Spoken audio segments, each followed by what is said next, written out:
Բարև ձեզ, այսօր մեր տաղավարում է պատմական գիտությունների դոկտոր, Հայոց ցեղասպանության թանգարանի նախկին տնօրեն Հայկ Դեմոյանը։ Պարոն Դեմոյան, բարև ձեզ, շնորհակալ եմ մեր հրավերը ընդունելու համար։ Պարոն Դեմոյան, դուք ավելի քան 10 տարի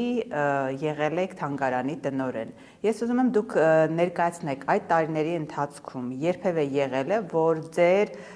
հյուրերին, որոնք դրսից են եղել, պաշտոնյաներ են եղել, նվիրեք գիրք, որը համահունչ չլինի արտաքին քաղաքականությանը, կամ ձեր առջև երբևէ դրվել է այդ պայմանը, որ դուք պետք է գրքեր նվիրելուց կամ նյութեր ներկայացնելուց հյուրերին պետք է շարժվեք արտաքին քաղաքականությանը համահունչ։ Այդպիսի դրվագներ չկան, չեն եղել։ Ես ասեմ, մոտավորապես 400 պաշտոնական պատվիրակություններ, տարբեր կարգավիճակներ, նախագահներ, արտգործնախարարներ,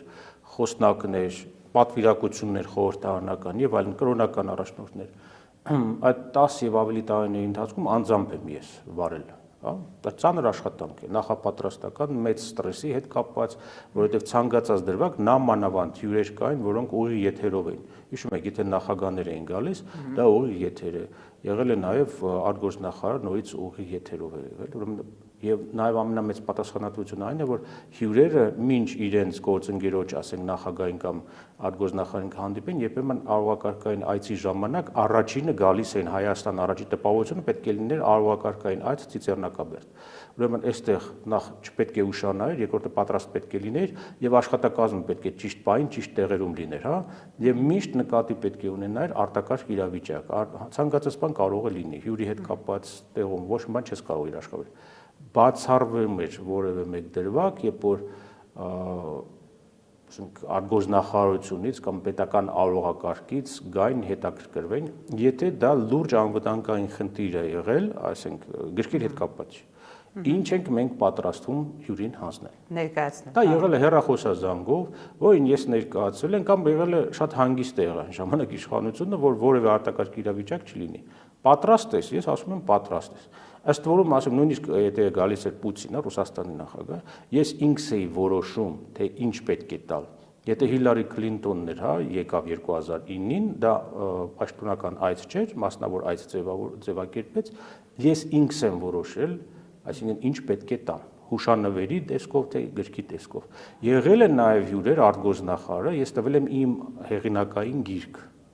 հա, որպես հեղինակի մակագրել։ Որևէ պահանջ ձեր առջև չի դրվել։ Բացառվում, որևէ սահմանափակում այդ առումով չի եղել, որևէ նույնիսկ գրավոր գաղտնի, բայց չի եղել դրվագ, որ նվիրել եք, հետո համարել են, որ դա ճիշտ չի։ Չի եղել այդպիսի դեպք, որովհետև մենք տվել ենք թանգարանի հրատարակությունները, տվել եմ իմ հեղինակային աշխատանքները, այսինքն մակագրված որպես հեղինակ, եւ երկրորդը եղել է նախորոք ծրագրված, դա արդեն իմ որոշումն է եղել։ Մենք նախապես իմացել ենք շատ բարձրաստիճան հյուրի այցելության մասին, եւ այդ կապակցությամբ ես տարբեր աղբյուրներից, դա եղել է հաջորդից կամ մասնավորներից, փորձել եմ բացառիկ նվեր գնել, ձևակերպել եւ ձևավորել այն որպես հուշանվեր, որպես բնօրինակ, որը կապված եղել այդ երկրի հիշողության կամ հայոց ցեղասպանության զորերին օգնելու դրվագի հետ։ Եվ այստեղ պատճեն չես կարող տալ, որտեղ բաստատիճան հյուրը պետք է տալ բնօրինակ։ Ինչու եմ ես սկզբից այսպես հարցերը տալիս, պարոն Դեմոյան, որովհետև օրերս հայտնի դարձավ, որ Հայոց ցեղասպանության թանգարանի տնօրենն ազատվել է ուղիղ Նիկոլ Փաշինյանի հրահանգով, որովհետև համարձակվել է Արցախի մասին գիրք նվիրել ԱՄՆ փոխնախագահին։ Եվ դրանից հետո նոր արդեն ժամանակավոր պաշտոնակատար կա, բայց նախկին տնօրենը դեռևս լռում է։ Ձեր կարծիքով ակադեմիական միջավայրում գիտնական մարդը այս իրավիճակում պետք է լռեր, թե պետք է խոսեր։ Տեսեք, չեմ ուզում անձնավորել, բայց իմ օրինակով եմ ասում։ Ես ցեղասպանության թանգարանում չեմ աշխատում արդեն 8 տարի, բայց ես չեմ լռում։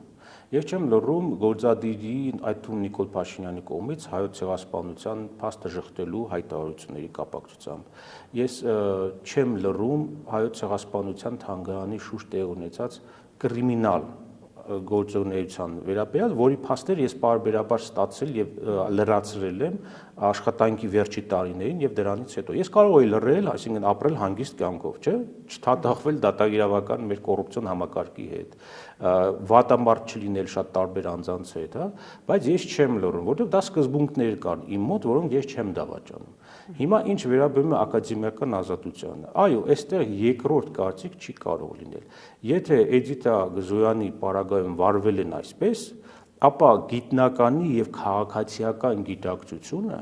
բերում է մի կարևոր հանգրվանի՝ հանրային հաշվետվողականությունը։ Դու հանրային մարդ ես, դա զբաղեցել ես այդ կարևոր պաշտոնը, ուրեմն պետք է գիտակցեիր, որ այդ պաշտոնում լինելու ժամանակ եւ նույնիսկ դրանից հետո դու պարտավոր ես հանրությանը իրազեկել առնվազն ինչ է տեղի ունեցել եւ ինչ հանգամանքներով եւ տաս քո գնահատական։ Գնահատականը պետք է տաս, որ դու չես ընդունում, դու համաձայն չես, եթե դա չես անում, գալիս է միշտ այն ստանդարտ ձևակերպումը, գիտեք, չէ, այս սրանց թիմից էլ որ գնում են, ցանկանում եմ շնորհակալություն հայտնել սերտ համագործակցության եւ այլն, սովորեցի շատ բաներ եւ այլ եւ թողնում գնում են։ Հիմա մյուս հանգրվանը այս պատմության մեջ շարունակելու է Էդիտա Գզոյան աշխատել թե ոչ։ Իր հանդեպ վերաբերմունքը եղել է անմարդկային, հակաօրինական, հակասահմանադրական, անբարոյական ես կասեի։ Սա անբարոյականության դաշտի մեջ պիտի դիտենք, որտեղ որևէ մեկը չի կարող գիտահետազոտական ինստիտուտի տնօրենի վրա բռնանալ նման ձևով, ըստ որում բառերի ընտրությունն էլ չկարողանալով ճիշտ մատուցել լրագրողներին։ Ինչ է նշանակում ես եմ խնդրել իմ ցուցումով։ Հոգեկան հիվանդ հո չենք։ Ինչ է նշանակում խնդրել։ Նախ եթե վարչապետը խնդրում է, ում ես խնդրել, Էդիտա Գզոյանին, թե խնդրել ես ԿԳՄՍ նախարարին, որ փոխանցի քո ցուցումը։ Չի ասում եմ հրահանգում ավելին։ Այո, բայց խնդրել բառն էլ կա։ Վարչապետը չպետք է խնդրի, հա։ Ինչ է նշանակում, բարեկամաբար ես խնդրել, որովհետև պետք է հաշվետվություն տաս Ալիևին կամ ամերիկյան կողմին։ Այս դեպքում խնդրանքա, որ գիտես,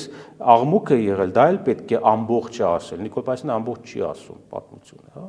Իսկ հանրագումարում մենք ունենք ամոթալի, ստոր սկանդալ, որը հերթական անգամ ՔՊ-ն իդեմս առաջի դեմքի բորբոքեց Հայոց ցեղասպանության թանգարան ինստիտուտի շուրջ։ Հիշում եք առաջի ստահակությունը, որ թանգարանի դեմ արեցին, դա ներխուժումներ տնօրենի առանձնասենյակ, որտեղ կարճաժամկետ ես վերադարձել է երկարաժամկետ գործողությունից, կարճաժամկետ մեկնել էի Վաշինգտոն։ 1 ամիս ընդունեցին ինձ, Արայիկ Հարությունյանն էր, հիշում եք, նախարարը կրթության եւ գիտության այն ժամանակ։ 1 ամիս ես դիմում էի, որպեսզի հանդիպեինք իմ հերացման գործընթացը օրինական դաշտի մեջ անելու, այսինքն ըստ աշխատանքային օրենսգրքի հերացումը կազմակերպել։ Այսինքն կարծում եք ցեղասպանության թանգարանի շուրջ մշտապես այս իրավիճակը, որ ստեղծվել է իշխանության կողմից, դա նոր բան չի եւ դա ավելի վաղ ինչ որ նպատակներ են հետապնդել։ Դա ծրագրային ուղղություններից մեկը, բացահայտ եմ ասում։ Եվ շատ པարզ հիմնավորում բերեմ, ով էր Արայիկ Հարությունյանը, հա, մինչև նախարար դառնալը, մինչև Սուտլիկների հեղափոխությունը որ արեցին, կեղծես կրկեսը։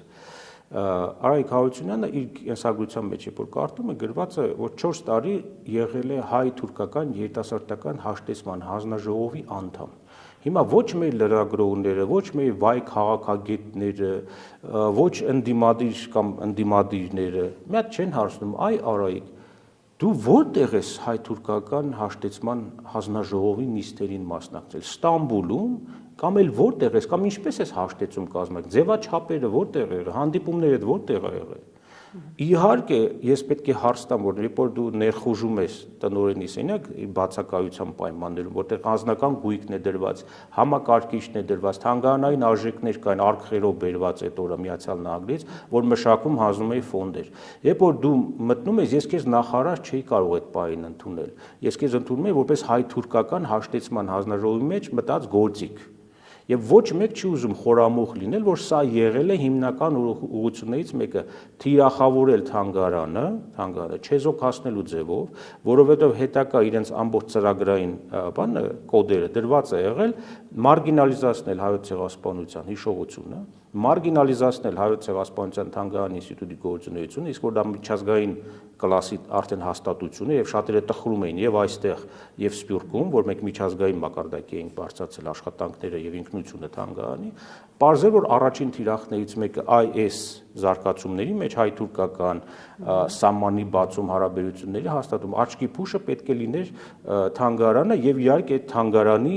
միջազգային այդպիսի կարգավիճակ ապահովող անձը։ Պարոն Դեմոյան, նշագրավ է, որ այս ազատմանը նախորդեց մի հայտարարություն, թե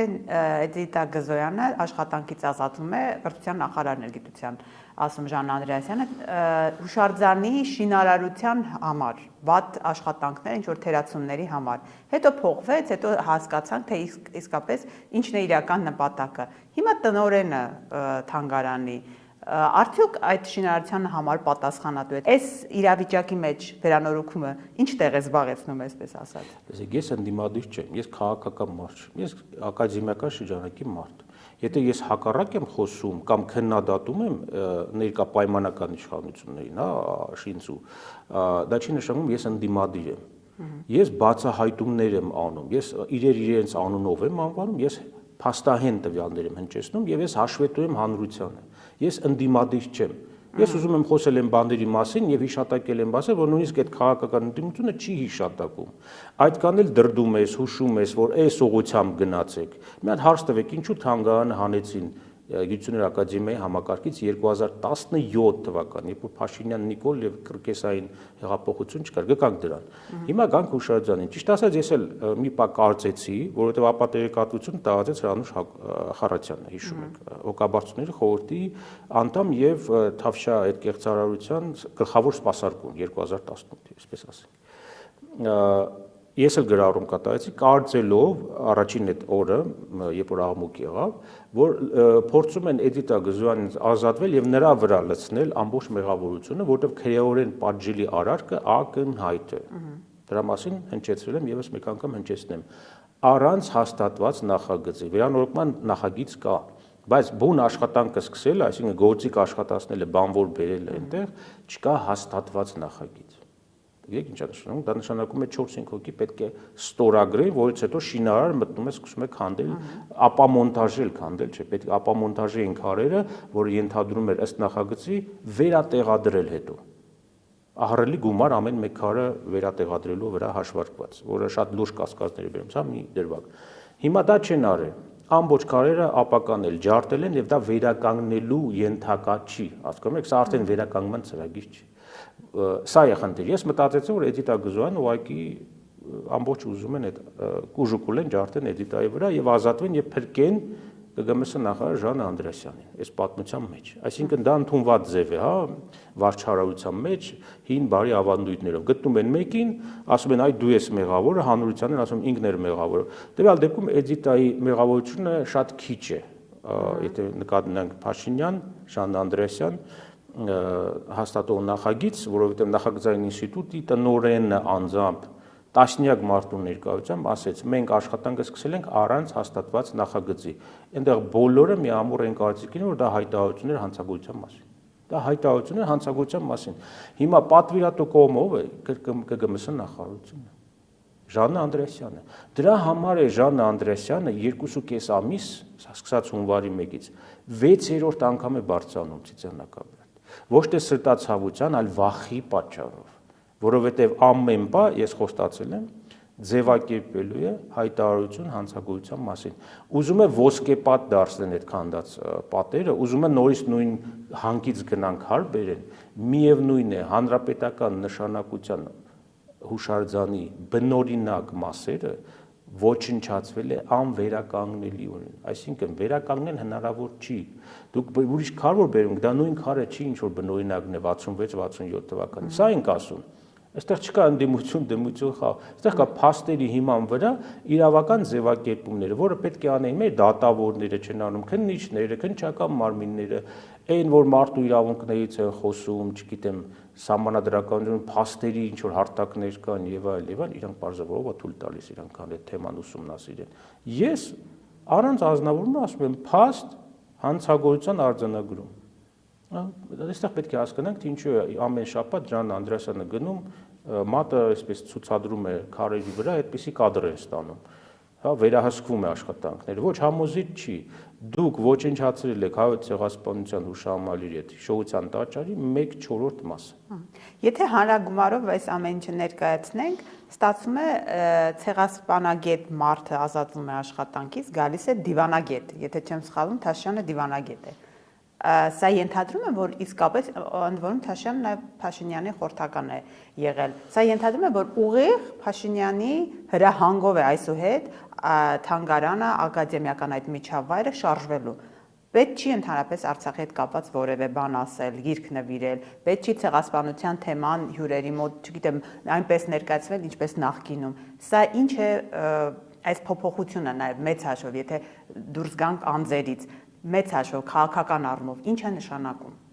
Ասեք, Փաշինյանի կողմից ուղղակի վերահսկման խնդիր չկա Թաշյանի նշանակության, որովհետև ինքը դա այսպես տեմպես դա անում էր։ Ով են հոգաբարձուների խորհրդի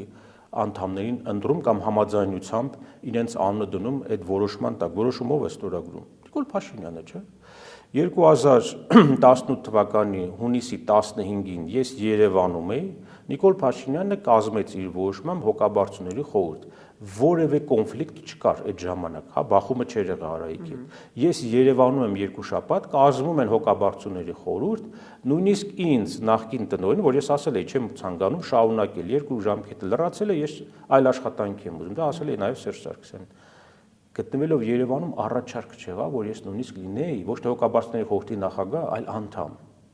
Հասկանում եք, պատճառը հիմա կասեմ ինչն է։ Մեկ անգամ 2023-ին երկրորդ անգամ է ձևավորում հոգաբարձուների խորհուրդ եւ այս վերջերս Թաշյանին, հա, որ դուրս եկան մի քանի հոգի ընտրելու համար ըստ կարգի։ Խնդիր չի եղել ուղակի ցուցում տալու, որտեղ հոգաբարձուների խորհուրդը այդ Փաշինյանն է ինքը որոշում, հա, վարչապետի որոշմամբ է։ Հիմա դիվանագետի նշանակելու ենթադրությունը թե ինչու այդտեղ այս հրշեջի ֆունկցիա պետք է կատարի իհարկե եւ վերահսկիչի իմ կարծիքով Թաշյանը նախ Հայաստանում միջազգային համաժողով է կարծես թե մայիսին նախատեսվում,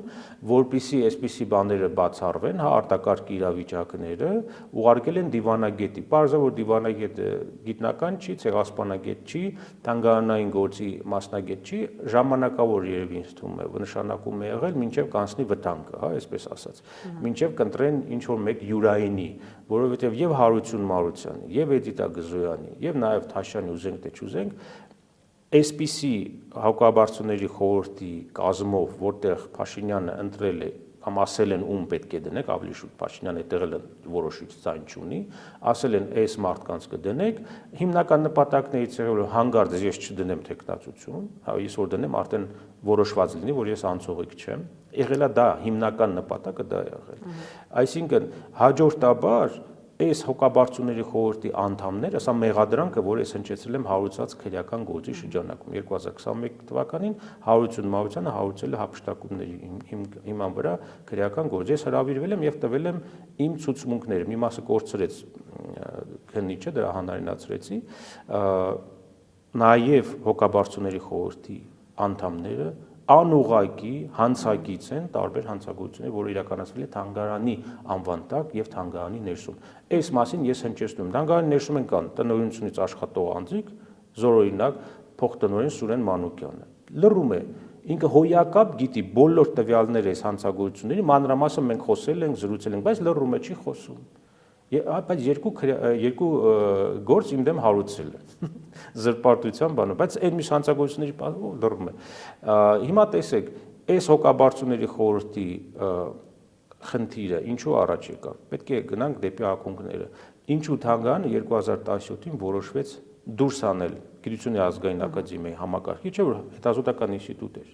Ոչ մեկ այդ հարցը չտվեց, ոչ մեկ չուզեց խորամուխ լինել, թե ինչու դա տեղի ունեցավ, երբ որ ես գտնվում էի Հարվարդում եւ գտնվում էի գործողման մեջ, հանգարց փոխում է թանգարանի կարգավիճակը։ Այսինքն ակադեմիայից տարվում է նախարարության։ Այո, ինչու դա արվեց, երբ որ ակադեմիան շատ հիվանդագին էր տանում ինստիտուտների փակման խոսակցությունը, հիշում եք, դա պարբերաբար բարձրացում էր, անդադ մեծ աղմուկ էր բարձրանում, ակադեմիային պետք չի ձեռնարկել, բայց հանգիստ առանց աչք թարթելու համակերպեցին, որ պետք է հոգաբարձուների խորհուրդ լիներ։ Տեղի ունեցել փողերի լվացման process թանգարանի անվան տակ, բերել են գումարներ 100-ամյակին, թանգարանի ցուցադրությունը անելու համար, բայց ես այդ գումարների մասին տեղյակ չէի, բայց բերել են հասցեական ցուցադրություն անելու համար $800,000-ից ավելի դոլար, Հետո դա չէր ձևակերպել, որովհետև ես որոշել էի կամային, որ դա անելու եմ անվճար, նաև իմ ինքնորոշ մասնակցությամբ, որ դիզայներն էր։ Հիմա այդ ցուցադրությունն է գործող։ Ոչ Հարություն Մավությանը, ոչ Էդիտա Գզոյանը ունակ չեն փոխել նոր ցուցադրության։ Դրա համար պետք է ունենալ գիտելիքներ, ունակություններ եւ պաշար, հա, եւ նախապատրաստական փուլ։ Հիմա այդ նույն ցուցադրությունն է գործող։ Այս ամբողջ թողուբողը Թանգարանի շուրջ, դա այն էր, որ ես սկզբունքային եղա Թանգարանային ցուցադրությունը հրաժարվեցի շատ խոշոր գումար աշխատելու հնարավորությունից եւ հնարավորություն չտվեցի անկախ իմ կամքից այլ մարդիկ, որոնք կեղտոտ եւ այլանդակ ճանապարհով Թանգարանի անվան տակ փողեր են բերել, որպեսզի փողի լվացման միջոցով գումարը աշխատեին եւ ազատվեին Միացյալ Նահանգներից հարկային պարտավորություններից։ Այդ մասին զեկուցել է Միացյալ Նահանգների դեսպանատան։ Հիմա շղթան ասենք Նիկոլ Փաշինյան, Արայիկ Հարությունյան, Ժաննա Անդրեասյան, Հարություն Մավության եւ Էդիտա Գզոյան, սա այս ամբողջը այս մեկ շշի վրա են շարված, այս պատմության վրա։ Այդ դրա համար Թանգարանը հանեցին, որպեսզի ստեղծեն հոգաբարձուների խորհուրդ եւ հանգարց ես, եթե Թանգարանային նորից,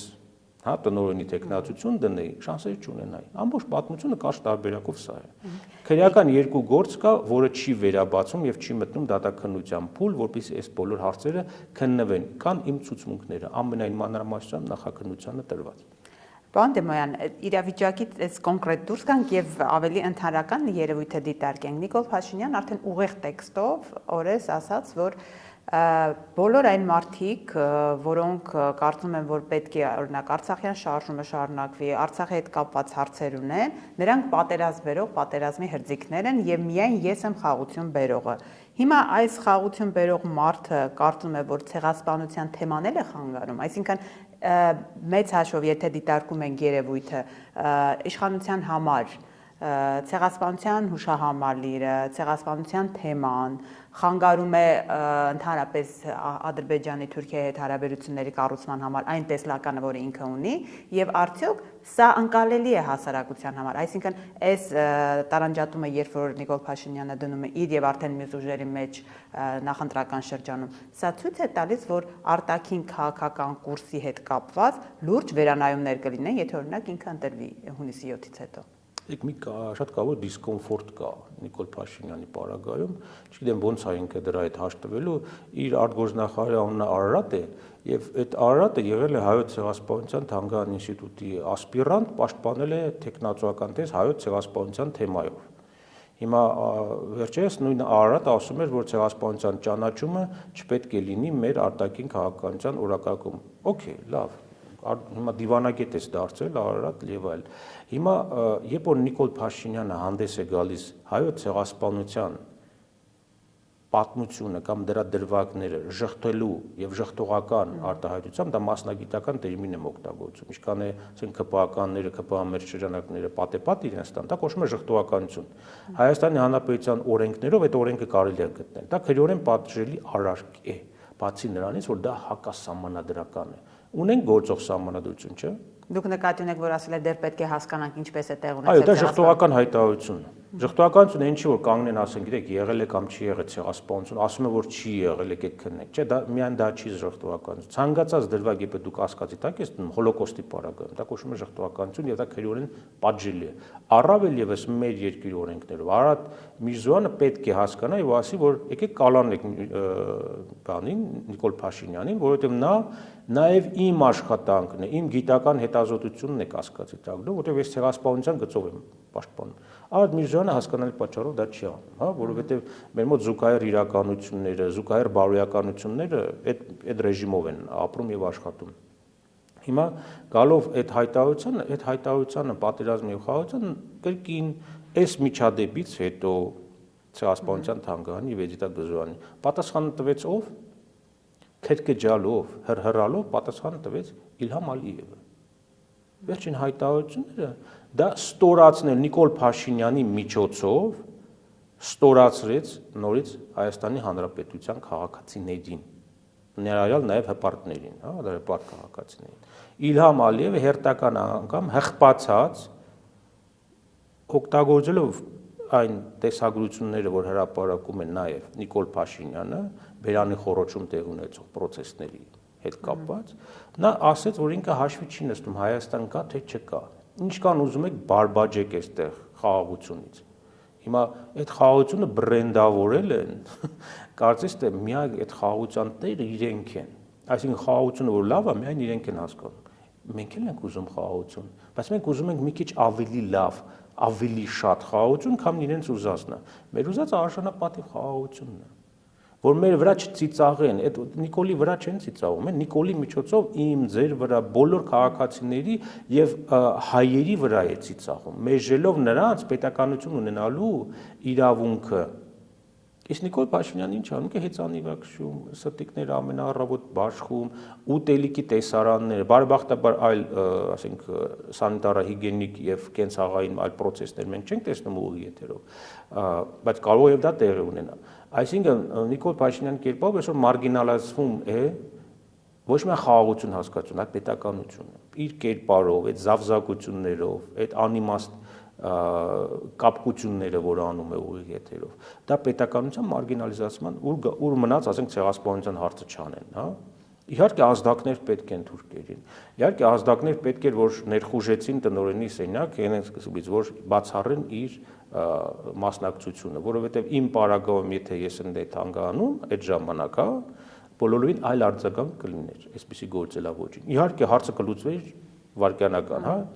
Այն ժամանակ չէին խնդրի կամ չէին հորդորի, կկային նաև ստուգողներ եւ այլ մի բան կարող փորձեին գտնեին, հա, հին ավանդական ձևերը գիտեն։ Բայց այն, որ ես այնտեղ չեմ եւ այսօրվա իշխանությունները այսպես ազատ ոճով ծանակում են, նսեմացնում են հայոց ցեղասպանության հիշողությունը, հայոց ցեղասպանության զոհերի եւ վերապրողների ապրումներն ու նրանց հիշատակը, այս ինձ համար անընդունելի է։ Դրա համար ես չեմ լռում։ Իսկ հայոց ցեղասպանության թանգարանի գիտական կազմը, հա, իրենք չեն նկատում ժխտողական հայտարարությունը, հոյակապ գիտեն ինչ է ժխտողականությունը։ Իրենք չեն արձագանքում, երբ որ Նիկոլ Փաշինյանը ինքնախոստովանանք է անում արցախահայության դեմ իրագործված ցեղասպանության մեջ հանցակցության մասին, ասում որ ես եկել եմ համաձայնության, որ սա է լուծումը, արցախցիներ մնացեք այստեղ, ինչ է նշանակում գնալ ասել, որ չկա իրավունք, իսկ այդ իրավունքը ով պետք է հետամուտ լինի, դա ինչով Իլհամ Ալիևը վախեցրել է, օրինակ դուք կուզենաք վախեցած ապրել ձեր կյանքը, ձեր զավակները ապրեն մի երկրում, որտեղ անդադ սպառնալիք կա, որ գիտես, քեզ գալու ենք Երևան, քեզ ստորացնելու ենք, ձեզ վրա ծիծաղելու ենք, ուզենաք այդպես։ Կամ ասենք վաղը կգա մի բան, մեր ըմբիշը հաղթել է ադրբեջանցուն։ Կամ վաղը մյուս օր ըմբիշին, այ հիմա Էդիտա Գզոյանի գիրքը, ըմբիշին կասել որ դու պետք է կրվես այդ գոտե մարտը, որ Իլհամ Ալիևին հաճելի լինի, ինքը տեսնելու է դա, կամ ինքը այդտեղ դալիճում է, հանգարտ չփորձես, ամոթ կլինի, խայտարակություն, պատերազմ կլինի, կրվի այդ օրը։ Ցանկացած մրցույթի մեջ, մենամարտի մեջ, ցանկացած սպորտաձևի, վաղ կարող գանք նաև դրան։ Հենց այդ աբսուրդին ենք հասել, ցանկացած միտք, գիրք, խոսք, ինչ ասում եք, դա պատերազմի է բերել, այ դուք պատերազմի կողմնակից եք։ Այս սպառնալիքը մշտապես հասարակությանը, որ դու այս քայլը չպետք է անես, դուք նշեցիք, այն չպետք է անես, որովհետև դա կարող է հանգեցնել պատերազմի։ Դա սպառնալիք չէ հայ հանրության հանդեպ։ Դա հոգեբանական ստրես է, դա բռնացում է, որը չեն նկատում նաև անթրոպոլոգները, հիշողության, ասենք, նույն Մարությանը, Խառատյանը, իրենք շատ լավ գիտեն դա ինչ է, որտեղ իրենք են սպասարկել նաև այս 18 թվականի կրկեսը, լինելով հիշողության մանիպուլյացիայի նաև մասնագետներ, իրենք էին գրառումներով, բանով երիտասարդության հատկապես ապակոմնորոշում։ Իրենք շատ լավ գիտեն դրա հետևանքները ինչ է լինելու։ Ես օրինակ չեմ ցանկանում, ես քաղաքական մարդ չեմ, ես չեմ ցանկանում ոչ ես, ոչ իմ զավակը ապրեմ վախեցած երկրում, վախեցած հասարակության եւ մի քանիսը ունեցան վախեցած եւ սպառնալիքի տակ գտնվող ապրելով։ Դա ապրել չի լինի, որտեղ վաղը միսօր այդ ձեր տուրիստներին որ բերեք ադրբեջանցի, իրանք ծիծաղելու են մեր վրա։ Դուք ուզում եք Երևանի կենտրոնում գան ծիծաղեն, հարվածեն վզակոտին տան, ասեն դուք կրված եք, մենք ուժեղ ենք, հա։ Իսկ ալտերնատիվը ո՞րն է ուժեղանալու։ Դա այն չի, որ բարձրախոսի պես վերցնել, գնալ ճղճղալ, հանել զենքի նոր ձերկված զենքերը իրանցում շարել, ասել տեսեք ինչեր ենք բերել։ Դա լակոտություն է, եթե ուզում եք ասել։ Իսկ եթե հումորով վերաբերվենք Նիկոլ Փաշինյանին եւ նրա ամբողջ այդ խաղաղության հայեցակարգին, պետք է հիշենք անգլերեն բառը ինչ է նշանակում խաղաղություն, չէ՞, անգլերենով ինչ է նշանակում։ Այդպես եկեք մի քիչ բառախաղ անենք, ասենք ինչ փիսն է ձեր խաղաղությունը։ Այդպես փիս էլ մնացեք։ Շնորհակալ եմ։ Խնդրեմ։